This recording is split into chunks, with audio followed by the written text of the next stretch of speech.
The two focus areas that I'm going to be working with teachers at the conference is in the area, both in the area of communication. So in the first piece, we want to think about that learning a language should meet this, the second language should meet the same goal as you learn your first, and that is really to communicate. So I'm going to be presenting two different sessions on communication. And the first one is how do we use culture and embed that concept of interculturality.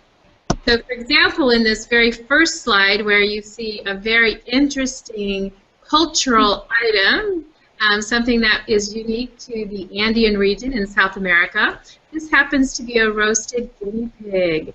So the idea of using culture to actually engage students in communication is something that I really work hard on. I'm going to be sharing a lot of strategies and a lot of tips. And the first one really is, what goal do I want to achieve by showing this kind of an image or by presenting some aspect of culture? This is that one of my actual students on a tour in Ecuador, and he is about to take a bite out of the head. And when I show an image like this, certainly I've engaged my students' attention. And that's the most important piece, that if we want to elicit great communication from students, we have to engage them in the topic at hand. The second piece is that I look at what can I inform them on. So we'll just talk about those big goals for a minute. So the first one might be that I just want to really engage the student's interest. The second one is that I want to inform the student. So there's some cultural information to be gained from this image.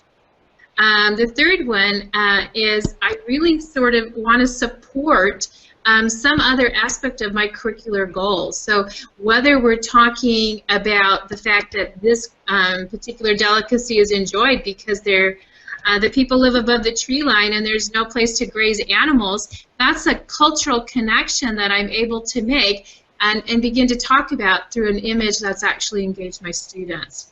We can connect that with things that they know. We want to connect them with other pieces. So if we're talking about, what is it that that I eat that might be particular to my particular geographic region, or I might not eat. We also want to compare and contrast. So that would lead to a great comparison conversation as to why someone might eat something that I don't eat. And I think obviously the idea of amuse and entertain, that's when I show this in a live video form, my students are entertained, a little bit scared, which is another piece. I like to surprise and kind of shock students.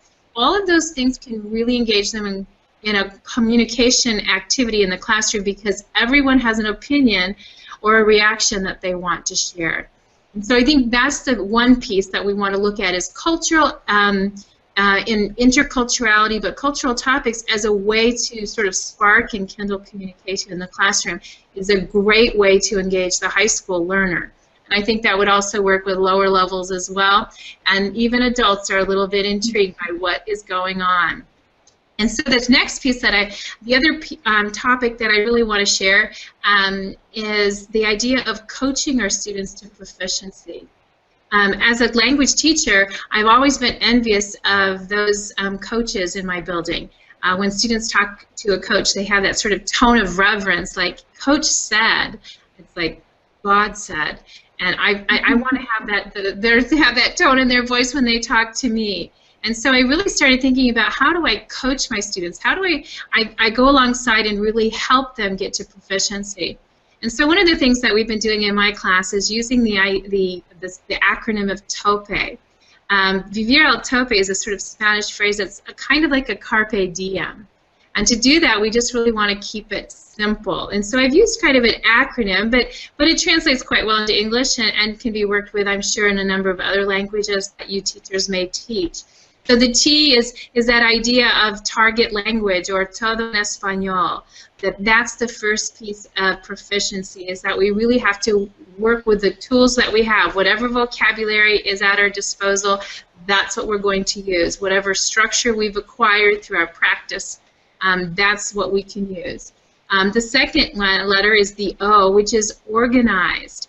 One of the biggest challenges of proficiency is to really help students extend what we call their text type, or how much they can say, what's the quantity that they can say, and how well and organized is that. We want to move them from a simple phrase to a sentence, to sentences that are longer, to connected sentences, to sentences with transitions that move into paragraphs. And so the more I can emphasize organization and the quantity of what they give me, the more likely that proficiency will grow. And we'll talk about some real specific ways to do that at the conference. We'll also show some great student examples where you'll be able to see their progress.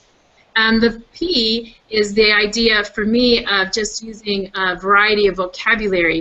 In Spanish that becomes palabras variadas, so that they're not using just the vocabulary we've just practiced, but they're recycling vocabulary, that they're actually adapting and acquiring personalized vocabulary. So if they want to describe themselves and they haven't learned the word for curly, they could learn a personalized vocabulary word so they can describe themselves more efficiently. And then that last letter E is just, again, what I talked about with text type, is that nothing's simple, that we want it to be elaborated. So tell me more, you know, what else can you add? Can you say where, with whom, when, what time? And again, those pieces are things that we'll talk about in more specific ways at the conference. So I can't wait to share it, because my students are really growing in their language proficiency, and we're just keeping it a simple focus. So